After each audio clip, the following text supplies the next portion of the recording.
আল্লাহ রাব্বুল আলামিন বলেন, ওয়াতলু আলাইহিম নাবা আবনাই আদামা বিল হক। হে নবী, আপনি আপনার উম্মতদেরকে আদম নবীর দুই সন্তানের কাহিনী এটা যথাযথভাবে তেলাওয়াত করে শোনাবেন। এই সত্য কাহিনীটা বলেন তো, একেবারে পৃথিবীর প্রথম দিকের এই কাহিনীটা, আর আমরা এই যে কিয়ামতের আগে আছি, এতদিন পরে এই কাহিনী আমাদেরকে শোনাতে বললেন, অবশ্যই এর ভেতরে কোনো কারণ নেই। বলেন বলেন, কত সূক্ষ্মভাবে শব্দগুলো আল্লাহ বাছাই করলেন। প্রথমেই দিলেন ওয়াতলু, তেলাওয়াত করে শোনা। তেলাওয়াত আর এমনি পড়া এক জিনিস না। কেউ যদি কোনো কিছু তেলাওয়াত করতে চায়, কমপক্ষে 4টা বিষয় তাকে মানা লাগবে। আমরা এই যে কোরআন শরীফ পড়ি না কোরআন শরীফ তেলাওয়াত করি? বলেন বলেন, কোরআনে কারিম যদি কেউ তেলাওয়াত করে, 4টা বিষয় মাস্ট বি তাকে মানা লাগবে। 1 নম্বরে তাকে শুদ্ধ করে পড়া লাগবে। ওয়ারাতিলিল কোরআন তারতিলা। কোরআন যেমনে সেমনে পড়লে হয় না, তারতিলের সাথে পড়া লাগে। এমনকি কোরআন শরীফ যদি কেউ তারতিল বাদ দিয়ে পড়ে, কোরআন নিচে তার উপরে লানত করে। বলেন নাউজুবিল্লাহ। তাহলে আজকে থেকে আমরা যারা এখানে এসেছি এবং এটা রেকর্ড হচ্ছে, যদি কোরআন কেউ তেলাওয়াত করে এবং এটা যদি হক আদায় করে তেলাওয়াত করতে চায়, আল্লাযীনা আতাইনাহুমুল কিতাবা ইয়াতলুনাহু হাক্কা তিলাওয়াতি, আমি যাদের কিতাব দিয়েছি তারা এর হক আদায় করে তেলাওয়াত করে। এই হক আদায় করে তেলাওয়াতের ব্যাখ্যায় আমরা 4টা বিষয় পেয়েছি তাফসিরে। 1 নম্বরে আপনাকে শুদ্ধ করে পড়তে হবে, যেটার দলিল বললাম সূরা মুজাম্মিলের আয়াত থেকে। 2 নম্বরে শুধু পড়লে হবে না, শুদ্ধ করে এটা ওখানে বুঝতে হবে। ওয়ালাকাদ ইয়াসসারনাল কোরআনা লিযিকরি ফাহাল মিন মুদ্দাকির। এই আয়াতটা আল্লাহ কোরআনে কারিমে 1 সূরায় 4 জায়গায় দিয়েছেন। 17 নম্বর আয়াত, 22 নম্বর আয়াত, 32 নম্বর আয়াত, 40 নম্বর আয়াত। এক আয়াত 4 বার দেওয়ার আগে 4 জন বড় বড় নবীর কাহিনী আল্লাহ আমাদেরকে আগে শুনিয়েছে। আপনি সূরা কলমের এই পুরাটা তাফসীর পড়ে দেখবেন, গুরুত্বপূর্ণ 4 জন নবীর ধ্বংসের কাহিনী আল্লাহ আগে বর্ণনা করেছেন। এরপরে বলেন ওয়ালাকাদ ইয়াসসারনাল কোরআনা লিযিকরি ফাহাল মিন মুদ্দাকির। অবশ্যই কোরআনে কারিমকে আমি সহজ করে দিয়েছি উপদেশ নেওয়ার জন্য। এরপরও কি কেউ উপদেশ নিতে এখান থেকে রাজি না? তার মানে আপনাকে কোরআন শরীফ শুধু পড়ার জন্য আল্লাহ দেয়নি, শুদ্ধ পড়ার পরে এটা আপনাকে বুঝতে হবে। এর ভেতরে যত ঘটনা প্রবাহ আছে, তথ্য অপাত্য আছে, এগুলো নিজের জীবনে এরকম সময় যদি আসে, ওভারকাম করার জন্যে নবীজির যে নির্দেশ ছিল এই আয়াতের, ওই আয়াতগুলো আপনাকে জীবনে মানা লাগবে। 3 নম্বরে, শুধু নিজে পড়লে হবে না, শুধু বুঝলেই হচ্ছে না। যতটুকু মানুষ বুঝবে অতটুকু যেন নিজের জীবনে বাস্তবায়ন করে, কায়েম করে।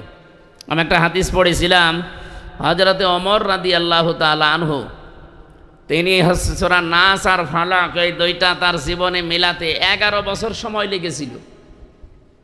উনি বাড়িতে সুবহানাল্লাহ বলবেন। টের পাচ্ছেন কি বললাম? এই 2টা সূরা পড়তে 11টা আয়াত। কয় মিনিট লাগতে পারে আমাদের? খুব বেশি হলেও 1.5-2 মিনিট লাগবে। উনি মনে হয় আমাদের মতো এত জোরে পড়তে পারতেন না, নাকি? ওনার ভাষা আরবি, তো ওনার এত বছর লেগেছে কেন? কারণ নিজে আয়াত পড়তেন, আয়াত পড়ার পরে দেখতেন এটা আমার প্র্যাকটিক্যাল লাইফে আছে কিনা। যখন দেখতেন হ্যাঁ আমি পড়া শব্দগুলো আমার জীবনে মিলাতে পেরেছি, পরের আয়াতে যেতেন। আমরাও তো এভাবেই পড়ি নাকি? আমরা শুধু খতমের ধান্দায় আছি। অনেকেই প্রতি মাসে মাসে 4-5টা করে খতম। আমি জেলখানায় থাকতে খালি এই অভ্যাস তো ছিল, কারণ আমাদের তো অন্য কিছু দিত না।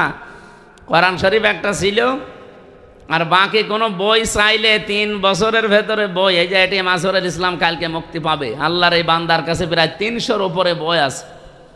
এতদিন যারা ইসলামী আন্দোলনের ছেলে ছিল তারা বের হওয়ার সাথে সাথে ওনার কাছে বই রেখে আসতো।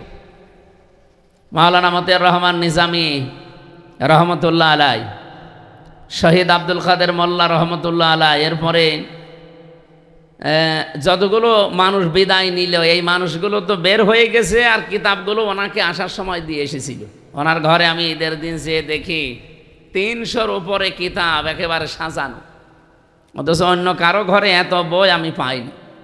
কারারক্ষীরা যদি বলতাম যে সারাদিন তালা লাগিয়ে রাখেন 24 ঘন্টা, একটা বই এনে দেন পড়ি, বই এনে দেয় বঙ্গবন্ধুর আত্মজীবনী। ও পড়ে কোনো লাভ আছে? ক্ষতি ছাড়া। কি বুঝবো ওর ভেতর থেকে, আর কি জ্ঞান অর্জন করবো বলে? কারারক্ষী বললো পড়তো সব আল্লাহর ওলি, ওই রকম ওই দেবদুলাল, সুব্রত বালা, আশিক কুমার। আজকে একটা রিপোর্ট পড়ার পরে আমি আশ্চর্য হয়ে গেছি। বাংলাদেশে সচিবালয়ে এই যে রিপোর্ট আছে, এর ভেতরে একেবারে টপ টু বটন সবগুলো ওরা যে বলেছে আমরা সংখ্যালঘু। কে বলেছে আপনার সংখ্যালঘু? সংখ্যালঘু তো আমরা। 92% মুসলমানের দেশে এতগুলো সচিব, একটা মুসলমান পাওয়া যাচ্ছে না, সবগুলো আল্লাহর ওই বান্দারা। আজকে 379 জন তালিকাভুক্ত হয়েছে ভারতে, তাদেরকে বাংলাদেশি ট্যাগ লাগিয়ে অলরেডি এদেশে ঢুকিয়ে দেওয়ার চিন্তা ভাবনা করছে ওই দেশের যারা দায়িত্বে আছে তারা। আপনারা যারা নিজের দেশের সম্পদগুলো পাচার করে পাহাড় তৈরি করেছেন, বিবেকের উপরে আমার মনে হয় এতদিন কুকুরে প্রসাব করে দিয়েছিল। তাছাড়া এই কাজ করা এই দেশে জন্ম নিয়ে কোনো মানুষের দ্বারা আমার যতটুকু বাস্তবতা আমি পাই না।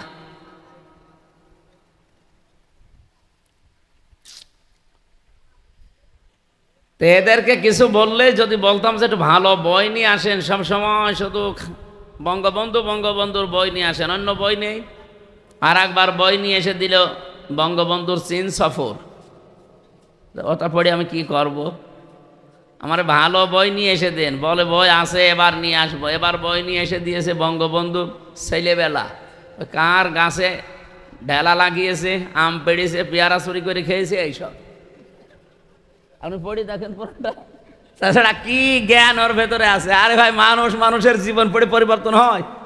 মানুষ যদি মানুষের জীবন পড়ে পরিবর্তন হতে চায়, পড়া লাগবে মুহাম্মাদুর রাসূলুল্লাহর জীবনী। হ্যাঁ, কথা বলছেন? এরকম জীবনী তো এর ভেতরে নেই। বঙ্গবন্ধু কর্নার বানিয়ে জাতিকে শুধু এর উপরে পড়িয়েছে। 6 মাসে যদি আপনি পড়ে পরীক্ষা দিতে পারেন, আপনাকে পুরস্কার দেয়। কেন ও জীবনী না পড়ে নবীর জীবনী দেওয়া যায় না? আর রাহিকুল মাখতুম পড়ে পরীক্ষা দেন, যদি পাশ করতে পারেন 10 বছর জেল আছে, 2 বছর মাফ। আমার মনে হয় ওই লোকটার জীবন পরিবর্তন হয়ে বাইরে ও আল্লাহর ওলির মতো জীবন যাপন করবে। অথচ জেলখানার মেন গেটে লেখা আছে এটা জেলখানা নয়, এটা কারাগার নয়, এটা সংশোধনাগার। কিসের সংশোধন? ওখানে গেলে মানুষ আরো খারাপ হয়। কারণ আমারে প্রথম দিন নিয়েছে, যার সাথে রেখেছে যেই কয়টা মানুষ 7 জন, এই 7 জনই হয় বাঁখোর না ডাইলখোর। এর ভেতরে আমি একা, সব বিড়ি খাই, সিগারেট খাই, আবার চুরি করে কেউ ওই গাঁজাও নিয়ে এসেছে ভেতরে।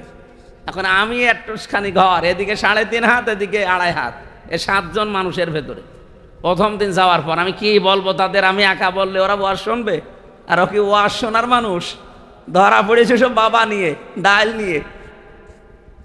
এমনকি আমারে যেখানে রেখেছিল ওর নিচতলায় একদিন জেলার এসে বলছে, হিন্দু জেলার তো, ভেতরে একজন গাঁজার গাছ লাগিস, ডাক দিয়ে বলছে পুলিশ তোরে ধরে জেলে দিল গাঁজা খাওয়ার কারণে, আর তুই ভেতরে গাঁজার গাছ লাগালি, তোরে তো স্বর্গে দেওয়া লাগবে। এই একটু পরে 5 মিনিট পরে বলছে, এই তুই গাঁজার গাছের ভেতরে লাগালি কি করি?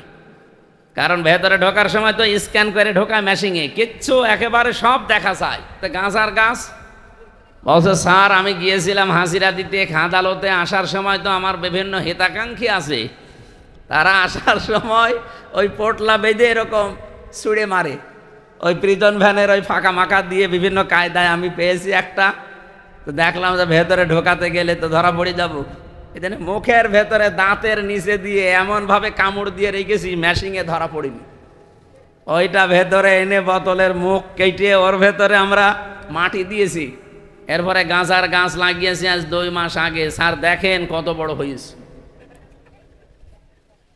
তো এইরকম মানুষগুলো ভেতরে যাওয়ার পর যদি কোরআনের 5টা আয়াত দিয়ে বলা হয় যে এগুলোর ভেতরে যে শিক্ষা আছে, এই শিক্ষাগুলো যদি এই 6 মাস তোর জেল, তো যদি মেনে চলতে পারিস, তোরা 6 মাস থেকে অন্তত 2 মাস মাফ করে দেওয়া হবে। তখন জেলখানা হবে, জেলখানা থেকে সংশোধনাগার। ওখানে মানুষের জীবনী না পড়িয়ে রাসূলুল্লাহর জীবনী পড়তে দেন।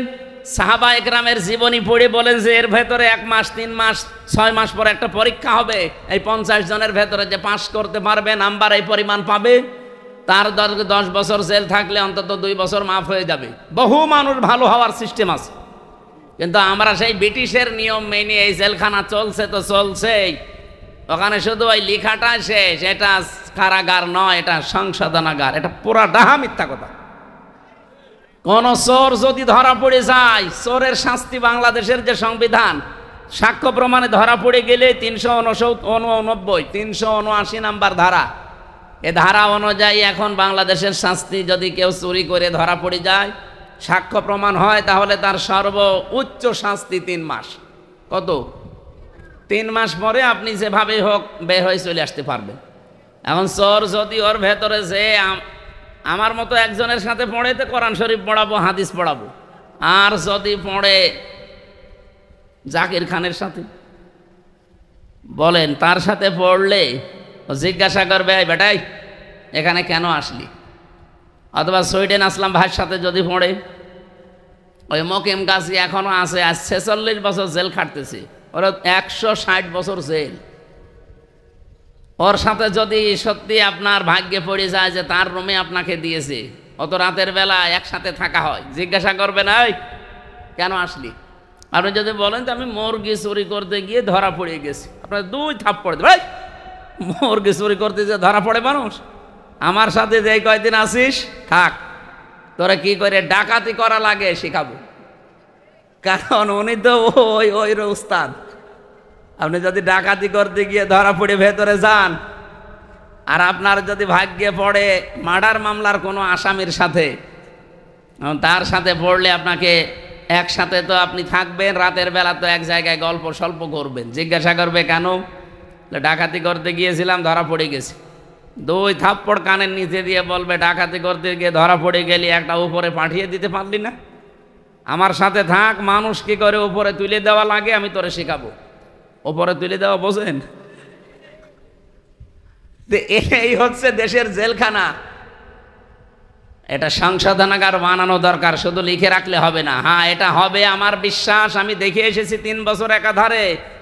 আমি যতটুকু বাস্তবতা বুঝি, সামনে যদি দেশে ইসলাম আসে, জেলখানা তো দেশে থাকবে না। জেলখানা থাকবে কেন? মানুষকে আসলে সংশোধন করা হবে। কি কথা বলে না কেন?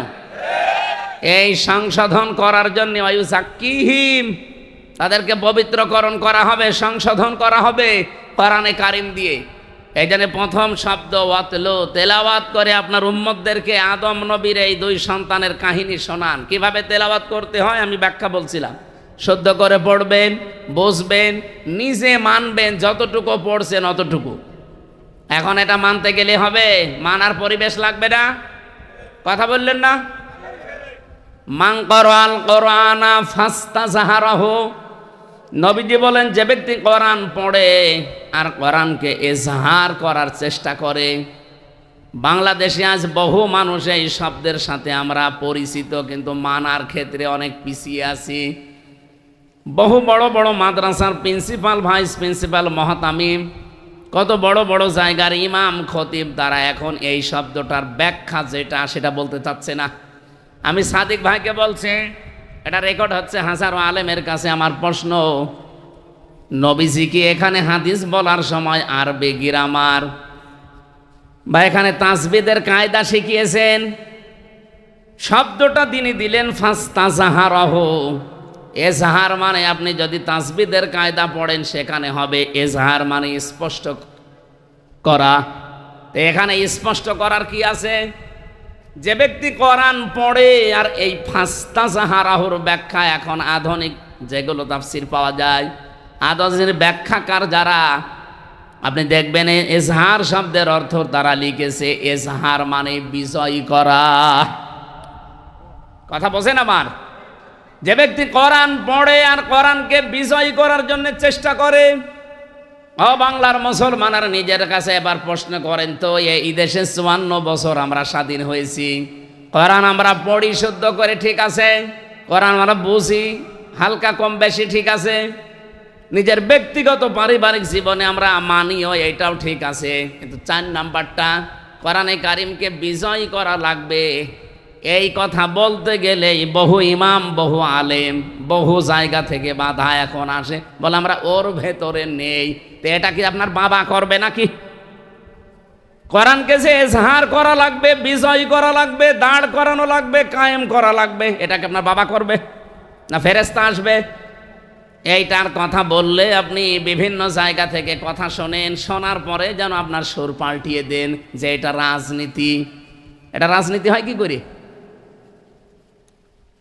আপনি বাস্তবতার দিকে তাকেন। আল্লামা শাহ আহমেদ শফি, হেফাজত ইসলামের সাবেক আমির, উনি যতদিন কোরআন হাদিস পড়েছিলেন এই দেশে কেউ ওনার শত্রু ছিল? এক কথা বলা লাগবে। যতদিন বুঝেছিলেন শত্রু ছিল, যতদিন বুঝিয়েছিলেন মানুষকে নিজে ব্যক্তিগত আর পারিবারিক জীবনে মেনেছিলেন, কারণ এর উপরে আর মানা সম্ভব না। তো আর পারিবারিক জীবন পর্যন্ত তিনি মানতে পারতেন, এর উপরে মানতে গেলে কোরআন কায়েম থাকা লাগে, তাছাড়া মানা যায় না। এ পর্যন্ত যতদিন মেনেছিলেন একটা শত্রু বাংলাদেশে তার ছিল না। কিন্তু যখনই 4 নাম্বার শর্ত পূরণ করতে গেছেন, না এর ভেতরে যা নিষেধ আছে এই দেশে আমি করতে দেব না, আল্লাযীনা ইউযুনা রাসূলাল্লাহি লাহুম আযাবুন আলীম, যারা রসুলকে কষ্ট দিচ্ছে এবং দেবে তাদের জন্য যন্ত্রণাদায়ক শাস্তির ঘোষণাকার। সুতরাং এই দেশে 13 দফা দিয়েছিলেন যে রসুল্লাহকে যে গালি দেবে, অপমান করবে তার মৃত্যুদণ্ড দেওয়া লাগবে। এটা কি উনি বানিয়েছিলেন না কোরআনে আছে? যখন এইটা বললেন যে এটা মানা লাগবে, তখন তার নাম পর্যন্ত দেখেন পাল্টিয়ে দিয়েছে। ওর নাম দিয়েছে কি? তেঁতুল হুজুর। ওনার নাম কি তেঁতুল হুজুর? আল্লামা সাইদি রহমতুল্লাহ আলাইহি যতদিন কোরআন শুদ্ধ করে পড়েছেন, বুঝেছেন, নিজে মেনেছেন, কোনো সমস্যা ছিল না। কিন্তু 4 নাম্বারটা যখনই বলেছেন এটা আমি মানাতে চাই, আমি নিজে শুধু মানবো না, আমি মানাতে চাই, তখনই কিন্তু তার বিরুদ্ধে শত্রুতা আরম্ভ হয়েছে, না হয়নি? এমনকি তাকে মেরেও ফেলা হয়েছে। বাস্তবতা এইটা। আমি যতদিন কোরআন পড়েছি, বুঝেছি, নিজের পরিবার আর নিজের ব্যক্তিগত জীবনে মেনেছি, আমার কেউ এদেশের শত্রু ছিল না, এখনো নেই। কিন্তু যখনই আমি বলছি যে না এটা আমি মানুষকে মানাতে চাই, আর মানাতে চাইলে তো ব্যক্তি পরিবার শেষ না, এরপরে সমাজ লাগবে, রাষ্ট্র লাগবে। কথা বলেন। আমি তো হাদিস কোরআন এইভাবেই পড়ি, মান করাল কোরআনা ফাস্তাজাহারাহু, যে ব্যক্তি কোরআন পড়ে আর কোরআনকে এজাহার করার, বিজয় করার চেষ্টা চালায়। কেন আল্লাহর নবী বিজয় করার কথা বলার পরে মাঝখানে ফা নিয়ে আসলেন? এতটুকু তো শেষ করে দিতে পারতেন, কোরআন পড়ে আর কোরআনকে বিজয় করে না। হাল্লা হালালাহু ওয়া হাররামা হারামাহু, হালালকে হালাল জেনে আঁকড়িয়ে ধরে আর হারামকে হারাম জেনে ছেড়ে দেয়। এই 2টা কথা কেন নিয়ে আসলেন এই এজহারের পরে?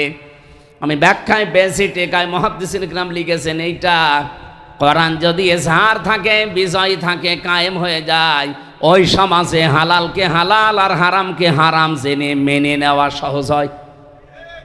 এক কথা বলছেন? আপনি বলেন তো 54 বছরে বাংলাদেশে কোরআন বিজয় হয়েছে? বলেন বলেন।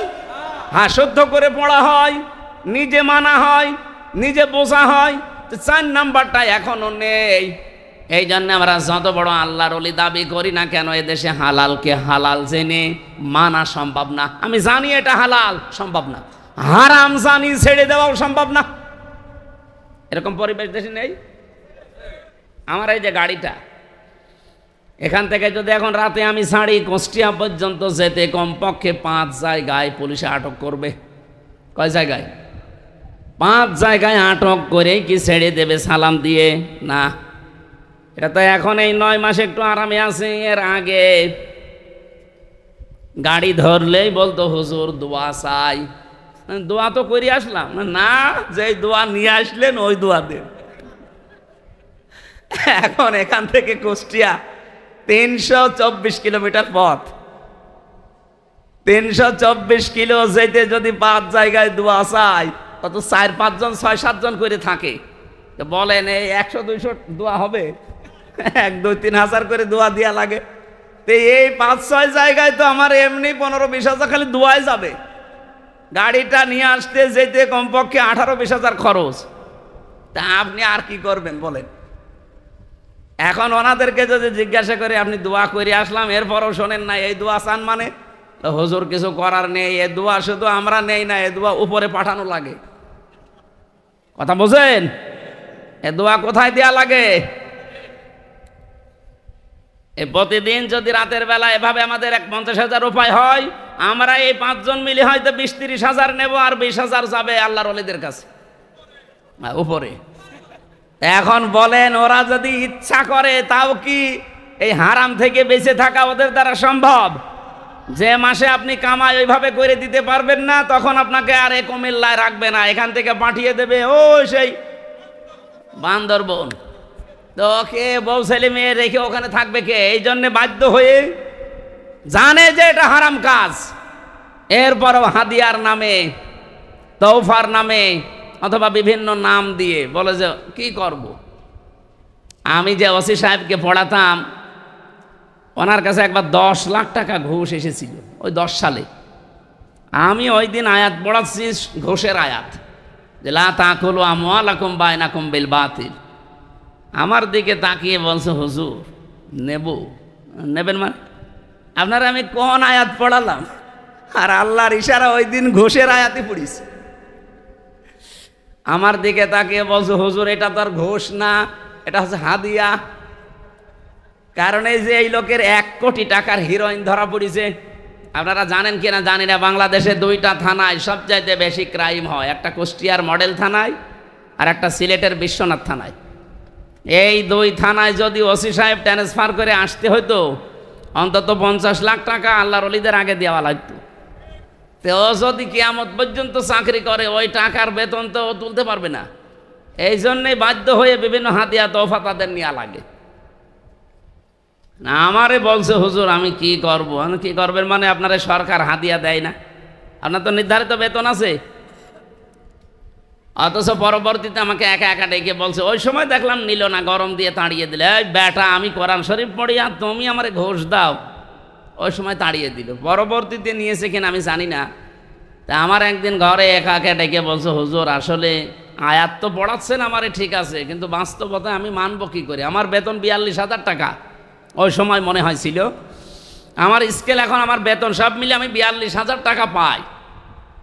অথচ আমার ছেলে মেয়ে 2টা ঢাকা বিশ্ববিদ্যালয়ে, আর আমার বউ থাকে ঢাকাতে, সব মিলে তাদের পেছনে আমার 50,000 টাকা খরচ, বাসা ভাড়া আর খাওয়া দাওয়া দিয়ে। বেতন কত?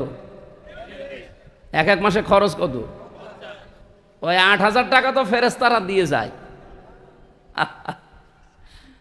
কোরআন যদি এজহার থাকতো এই দেশে, কোরআন যদি বিজয়ী থাকতো, এই ওসি সাহেব হালালকে হালাল জেনে মেনে নিতে পারতো, হারামকে হারাম জেনে ছেড়ে দিতে পারতো, সেই ব্যবস্থা করতো রাষ্ট্র। কথা বলছেন? নবীজি এই জন্য কোরআন পড়বে যারা, তারা যেন কোরআনকে বিজয় করার চেষ্টা করে।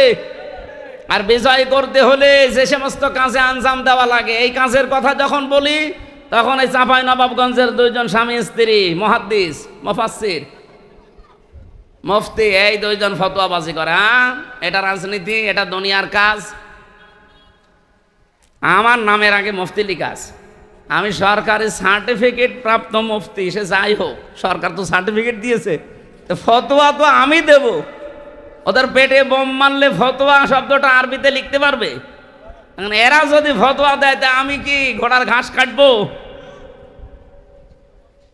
বাংলাদেশের মানুষ যেহেতু শব্দ প্রথম ছিল, অতল তেলাওয়াত করতে হলে আপনাকে হক আদায় করে 4টা বিষয় মানতেই হবে। যারা মেনে নিয়েছে তাদের জীবন সফল, আর যারা এখনো বিভিন্ন গড়িমসি করে পেছনের টানে মানতে পারেন না, আপনার খবর আছে। আমি কথা বোঝাতে পেরেছি আশা করছি। আল্লাহ বলেন, উলাইকা ইউমিনুনা বি, এরাই আমার কোরআনে বিশ্বাসী, যারা 4টা হক আদায় করে, কোরআন পড়ে, তেলাওয়াত করে। বড় কোরআন শরীফের ভেতরে আমি পড়তে গিয়ে 3টা শব্দ পেয়েছি কোরআন পড়ার ব্যাপারে, কারাআ, রাতালা আর তালাওয়া। আপনি অভিধান নিয়ে আসেন, এই 3টা শব্দের ব্যাখ্যায় পাবেন এই 4টা শর্ত। 4টা বিষয় দিয়ে আল্লাহ নবীকে জানাচ্ছেন, আপনি তেলাওয়াত করে এইভাবে এই কাহিনীটা শোনাবেন, কারণ এই কাহিনীর ভেতর আপনার উম্মতের জন্য একটা বিশাল শিক্ষা আছে। ইদ করবা কুরবানান ফাতুকবিলা মিন আহাদিহিমা ওয়া লাম ইউতাকাব্বাল يتقبل من الآخر। রব্বুল আলামিন বলেন, যখন তারা একজন কোরবানি দিয়েছে, আকাশ থেকে আগুনের ঝলক এসে ওটা কবুল হয়েছে, অপরেরটা হয়নি।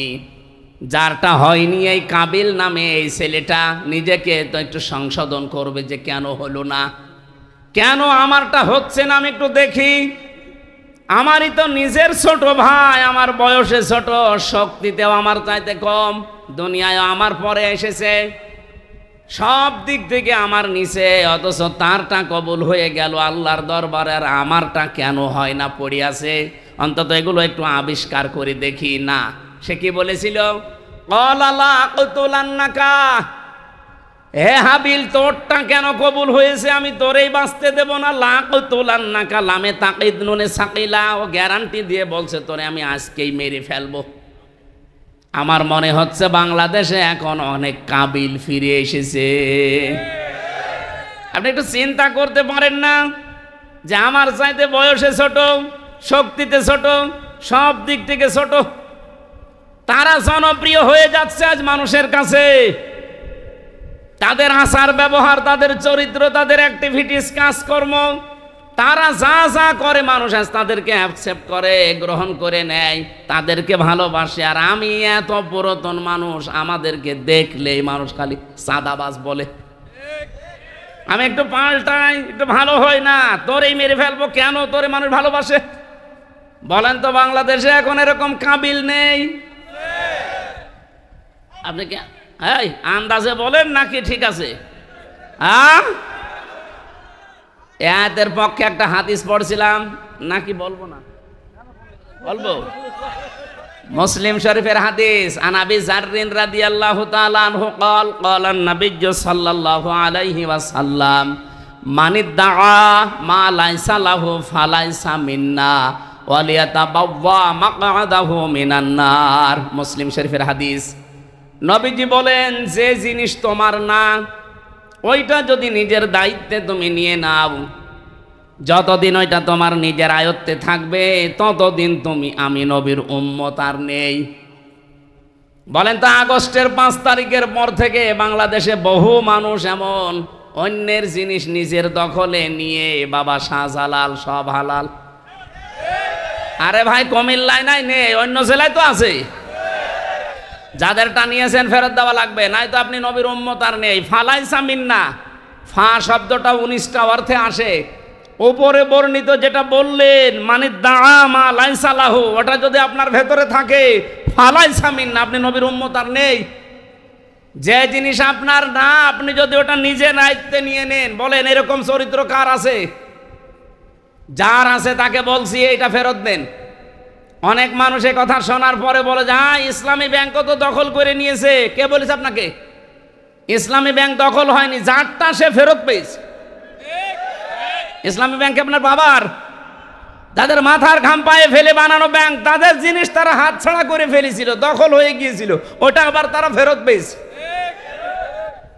আপনি উল্টা পাল্টা ফতোয়া দেন যে না, ওইটা হাইজাক হয়ে গেছে, চিন্তা হয়ে গেছে। চিন্তা হলো কি করি? আমার জিনিস আমি ফেরত পেলাম, চিন্তা হয় কি করি? আপনি কি রাগ করলেন? আর 2 নাম্বারটা একটু কঠিন বেশি, এটা আমার বলার দরকার নেই। ওয়ালিয়াতাবাওয়া মাকআদাহু মিনান নার, অন্যের জিনিস যারা নিজের দখলে রাখে, ও যেন জাহান্নামে নিজের স্থান তৈরি করে নেয়। আমি হাদিস পড়ার পরে বাংলাদেশে বহু মানুষকে হাদিসের সাথে এখন মনে হচ্ছে মিলে যাচ্ছে। খাপের খাপ মমতাজের বাপ। যদি এরকম কেউ থেকে থাকেন, আপনি কিসের নবীর উম্মত? আপনার জন্য আমি না সাদিক ভাই না কাবার ইমামকে নিয়ে এসে যদি বলেন বিসমিল্লাহি ওয়া আলা মিল্লাতি রাসূলিল্লাহ, ডাহা মিথ্যা কথা হবে।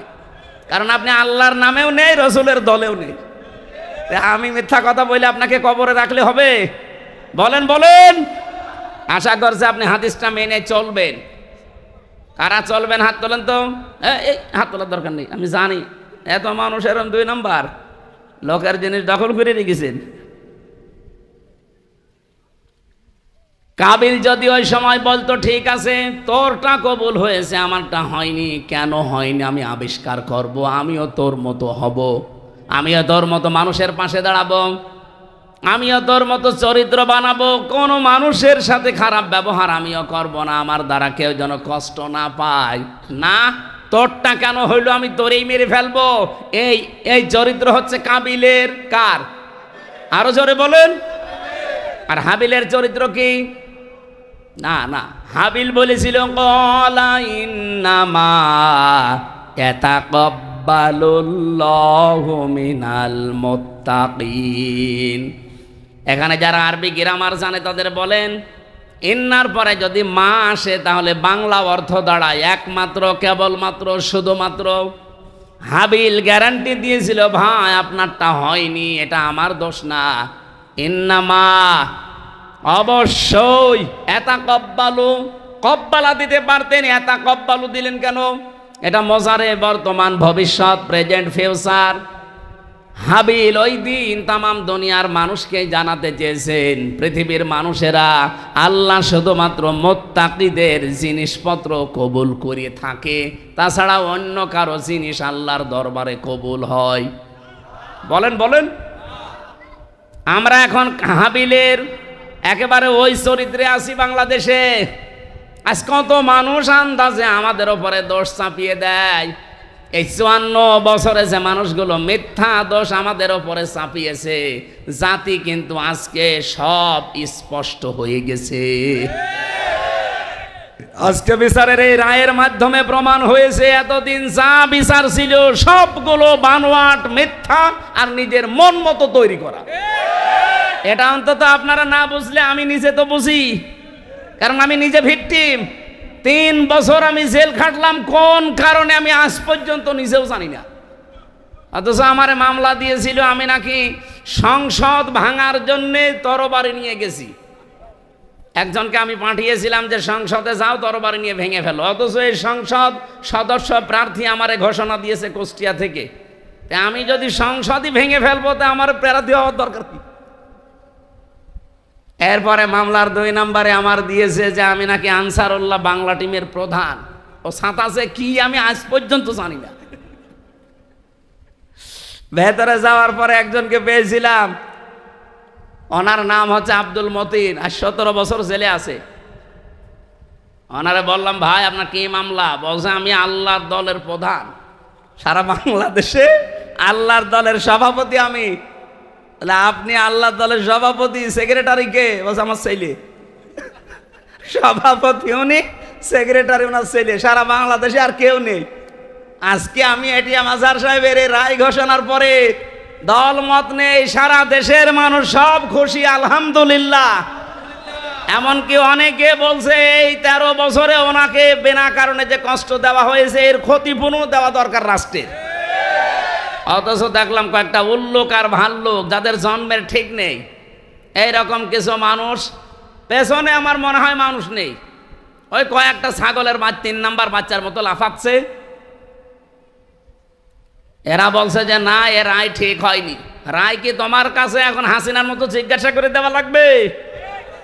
আমার যে বিচারপতি ছিল, উনি আমার নিজে খাস কামরায় নিয়ে বলেছে, হুজুর আমার হাত এই 3 বছর বাঁধা ছিল, আমি কিচ্ছু করতে পারি নাই। এই মামলাটা 30 বার তুলেছিলাম, সিএমএম কোর্ট, জজ কোর্ট, হাইকোর্ট মিলে, একবারও জামিন দেয়নি। দিলেই বলে না, হবে না। এই লাল দাগ মারা আমার আর মামুনুল হকের। কিন্তু এই মামলাটা আগস্টের 5 তারিখের পরে শুধু তুলতে দেরি, শুধু মামলা জামিন না, একেবারে এরকম বেকসুর খালাস দিয়ে দিয়েছে। আমি বললাম যে 3 বছর জামিন হয় না সে মামলার, আর আপনি খালাস দিয়ে দিলেন। বলছে কি দেখে রায় দেব, এর ভেতর তো কোনো মাল নেই। আমি বলতেও গেলাম যে 3 বছর কি কোনো মাল ছিল? 3 বছরে তো কোনো মাল ছিল না, আপনি তো তখনই রায় দিতে পারতেন, তাহলে আমার 3 বছর জেল খাটা লাগে না? হুজুর কিছু করার নেই, আমার হাত বাঁধা ছিল, এখন হাত খোলা আছে, এখন আমি ন্যায় বিচার করতে পেরেছি। এতদিন এই 13 বছরে ওরা হাত বাঁধা ছিল, ওরা এই জন্য ন্যায় বিচার করতে পারেনি।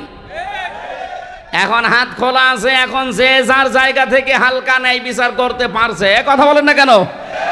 আমরা চাই 1628 জন মানুষ দেশের দায়িত্বে আছে, এই 1628 জন আগামীতে যেন সব আবু সাইদের মতো এভাবে হাত খোলা থাকে।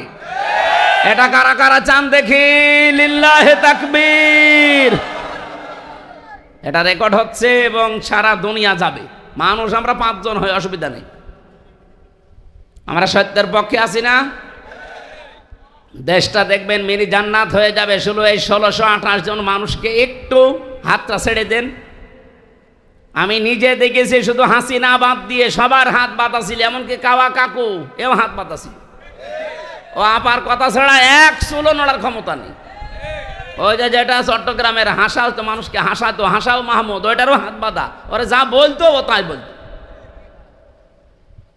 এই জন্য হাত যেহেতু একজনের খোলা ছিল, এই জন্য ন্যায় বিচারের তুলনায় আমরা সব অবিচার পেয়েছি। অন্যেরটা বলবো কেন, আমার নিজেরটাই বলছি। আমি নিজে যেহেতু ভিকটিম, আমারটাই বললাম। এরকম অবিচার আমরা আর সামনে দেখতে চাই না। ওলট পালট দোষ দিয়ে ওই হাবিলের মতো যে তোরে কেন মানুষ ভালোবাসে, তোরেই মেরে ফেলবো, এই কথা এখন আর জাতি খাবে? বলেন বলেন। কিছু উঠলে আপনারা যে খালি 71, 47, 52 এই তুলে নিয়ে আসেন, কেন 24 নিয়ে আসতে পারেন না? আমি 71-এর সাথেও পরিচিত না, কারণ আমার এখন 33 বছর। আমি 52-এর সাথেও পরিচিত না, আমার 47-এর সাথে পরিচয় নেই, পরিচয় আছে 24-এর সাথে। এই দেশ যেহেতু 24, এই জন্য 24 অনুযায়ী দেশ চলবে। আজকে 27 তারিখ, আর মাত্র 13 দিন পরে জুলাই বিপ্লবের ঘোষণাপত্র প্রকাশ করা হবে, কথা দিয়েছে সরকার। আমরা চাই জুলাই বিপ্লবের যে ঘোষণাপত্র ওইটা দিয়ে দেশ চলবে। কথা বলে না কেন? এই জন্যই তো এত হুলস্থুলুস হচ্ছে। এই যে সমস্যাগুলো এমনি দেখা দিচ্ছে না, এই কারণে, কারণ ওরা জানে যে 10 তারিখে জুন মাসে ওটা ঘোষণাপত্র আসবে, আগের যে সংবিধান এমনিতেই বাতিল হয়ে যাবে।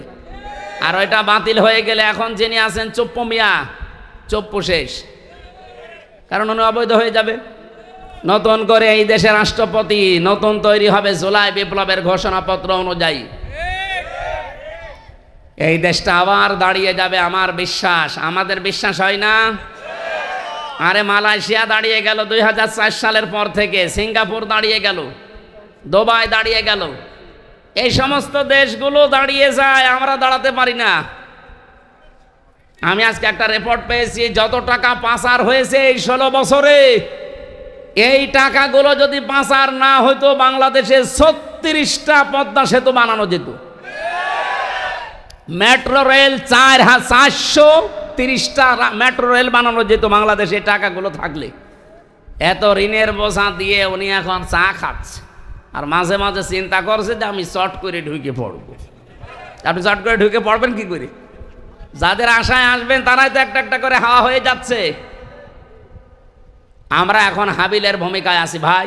যে যা দোষ দিচ্ছেন, যা করছেন করেন, আমরা বলবো লাইম বাসাত্তা ইলাইয়া এদাকা লিতাকতুলানি মানা বিবাসতিয়া দিয়া ইলাইকা লিআকতুলাক ইন্নী আখাফুল্লাহ রাব্বাল আলামিন। হে ভাই, আপনি আমাকে মেরে ফেলার জন্য হাত যেভাবে অপপ্রসারিত করেন না কেন, আমারও হাত আছে, আমারও মুখ আছে, আমারও শক্তি আছে, আমিও কিন্তু দেখাতে পারি, কিন্তু না, আপনি যতই আমাকে অন্যায়ভাবে মেরে ফেলার জন্য উল্টাপাল্টা দোষ আমার ওপরে চাপিয়ে দেন না কেন, আমি এর ভেতরে নেই। আমি আল্লাহকে ভয় করি। কাকে? আরো জোরে বলেন। আল্লাহকে ভয় করে। এই জন্য 9 মাসে কোনো অকারেন্স আমাদের দ্বারা হয়নি, কিন্তু যাদের দ্বারা অকারেন্সগুলো হওয়ার কথা না, তারা এই 9 মাসে বহু কিছু দেখিয়ে ফেলেছেন। আরে ভাই, মানুষ এখন আর আগস্টের 5 তারিখের আগে নেই, এটা 5 তারিখ পার হয়ে মে মাসের 27 তারিখ চলছে। এই জন্য হাবিল যেটা বলেছিল, খুব সহ্য এবং ধৈর্য নিয়ে চলা লাগবে সামনে। খুব কঠিন সময় আসতেছে বাংলাদেশের জন্যে। আল্লাহ রাব্বুল আলামিন এই দেশকে শুধু আমেরিকা, রাশিয়া, চীন, ভারত আর তুরস্ক আর পাকিস্তানের দিকে তাকিয়ে থাকলে হবে না। আমাদের নিরাপত্তা আমাদের তৈরি করা লাগবে। নবীজির বাড়ি খাবার ছিল না, তার বাড়ি হচ্ছে খেজুর পাতার পাটি দিয়ে ঘেরা, অথচ বাড়ির সামনে সব সময় 9টা করে ঘোড়া বাঁধা থাকতো। আমি কি বানিয়ে বলছি? 9টা ঘোড়া বাঁধা থাকতো তার বাড়ির সামনে। ঘোড়া মানে কি? যুদ্ধের সরঞ্জাম। আমার মনে হয় বাংলাদেশ এখন এই শক্তিতে বলিয়ান হওয়া লাগবে। আর দরকার 2 বেলা খাবো, 1 বেলা খাবো না, কিন্তু শক্তি লাগবে এমন, ইকাতিলুনা ফি সাবিলিল্লাহ ফায়াকতুলুনা ওয়া ইউকতালুন। তারা আল্লাহর রাস্তায় সংগ্রাম করবে, লড়াই করবে, মারবে এবং মরবে। নাকি মরবে এবং মারবে? না, আগে মারবে তারপরে মরবে। তারপরে মারতে না পারলে মরবেন কি করে? এই জন্য আগে মারার তারপরে মরা। এই মারার জন্য যে সমস্ত জিনিস দরকার, এই জিনিসগুলো এখন তৈরি করার সময় আসতেছে। ওরা আমাদেরকে মিডিয়া দিয়ে মারে, আমাদের মিডিয়া হাতে নেওয়া লাগবে। ওরা আমাদেরকে ডাক্তার দিয়ে মারে, আমাদের ছেলে মেয়েদের সামনে ডাক্তার বানানো লাগবে। এক কথা বলেন না কেন? ওরা সচিব দিয়ে মেরে ফেলেছে, এখন ছেলে মেয়ে সামনে যা আসবে সচিব বানানো লাগবে। ওরা ডিসি, এসপি, টিওনো, এসি এগুলো দিয়ে মারে, আমাদের ছেলে মেয়েদেরকে এখন ওই জায়গায় তুলে দেওয়া লাগবে। এতদিন নাই কোটা কোটা ছিল, মেধা ছিল না, এখন মেধা এসে গেছে। আমার বিশ্বাস বাংলাদেশে যারা আসল মেধাবী দেশপ্রেমিক, এই 1628টা জায়গায় শুধু বসলেই এ দেশটা আবার মিনি জান্নাত হয়ে যাবে ইনশাআল্লাহ। আল্লাহ রাব্বুল আলামিন, আমি ওই আয়াতটাই পড়েছিলাম আপনাদের সামনে, ফিহি আয়াতুম বাজ্জিনাতুম মাকামু ইব্রাহিম। এর ভেতরে বহু নিদর্শন আছে। কে কে নিদর্শন আছে তার ভেতরে অন্যতম আল্লাহ বলেন মাকাম ইব্রাহিম, যেটা লিফটের কাজ করত। উনি হয়তো ট্রান্স দিচ্ছিলেন কাবা শরীফ নিয়ে। কাবা বানিয়েছে আমাদের জাতির পিতা ইব্রাহিম এবং তার সন্তান। তারা যে পাথরের উপরে উঠতেন, লিফটের মতো উপরে চলে যেতেন, কাজ হয়ে গেলে আবার নেমে পড়তেন। পার্থক্য, আমাদের লিফটে শুধু বোতাম টিপ দেওয়া লাগে 1 2 3 4, আর ওনার লিফটে শুধু মুখে বলা লাগতো আমি অমুক জায়গায় যাব, উঠে পড়তে। বলেন সুবহানাল্লাহ। আল্লাহ বলেন এটা আমার একটা নিদর্শন।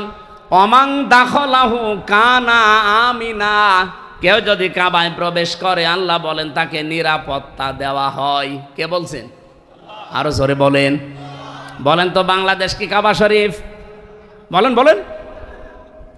যারা এখানে কাবায় গেছে আমি তাদেরকে বলছি, কাবার বাইরে মারামারি, কাটাকাটি, চিন্তায়, রাহাজানি আছে, আমি নিজেও পড়েছিলাম। কিন্তু কাবার এরিয়ার ভেতরে প্রবেশ করলে কোনো মারামারি, কাটাকাটি, চিন্তায় আছে ভাই? কেন নেই? কারণ এই জায়গাটা নিরাপত্তা দিচ্ছে কে? কেন? কারণ এই জায়গার ভেতরে কোনো শিরিক পাবেন না।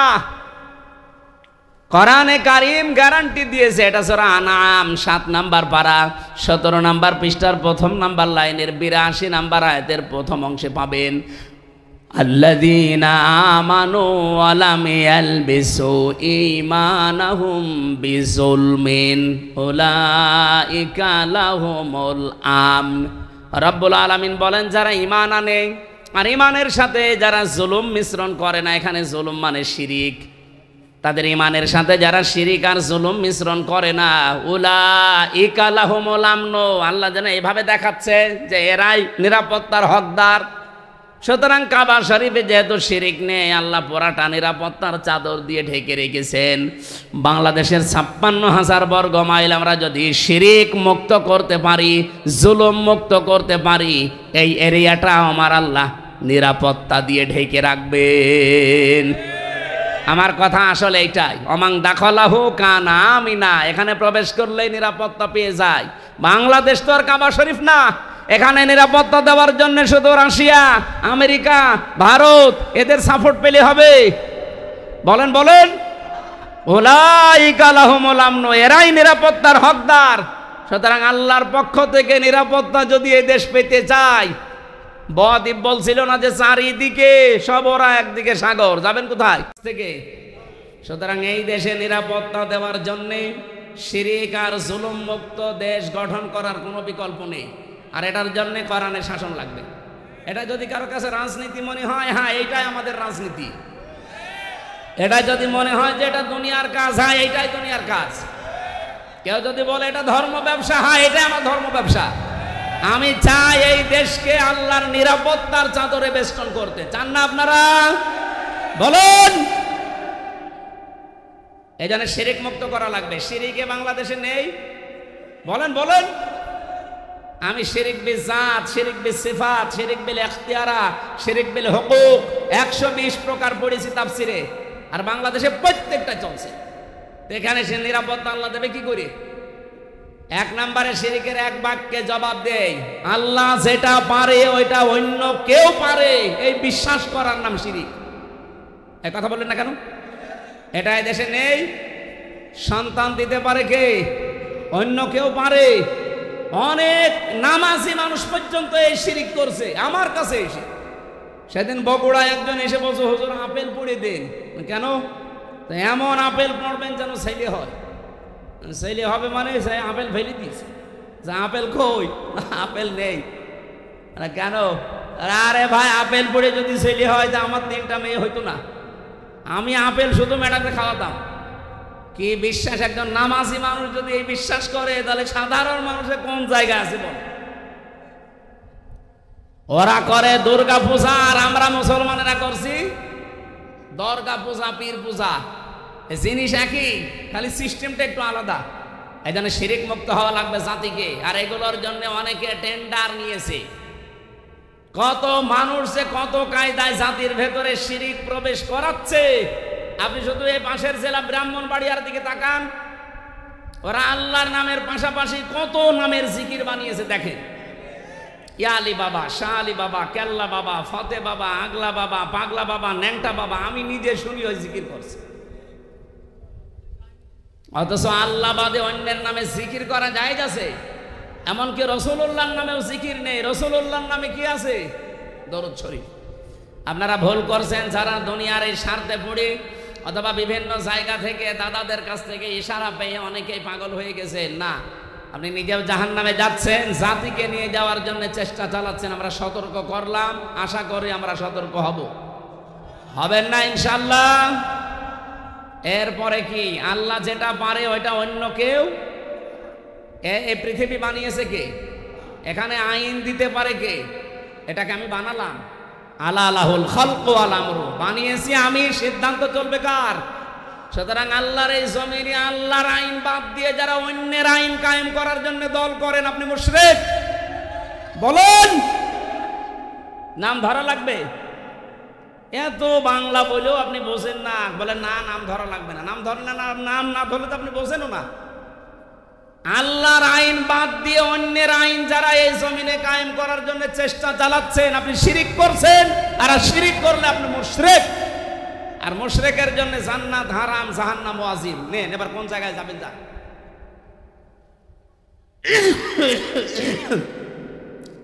আলিল্লাহি আলান নাসি হজ্জুল বাইতি মান ইসতাতা ইলাইহি সাবিলা।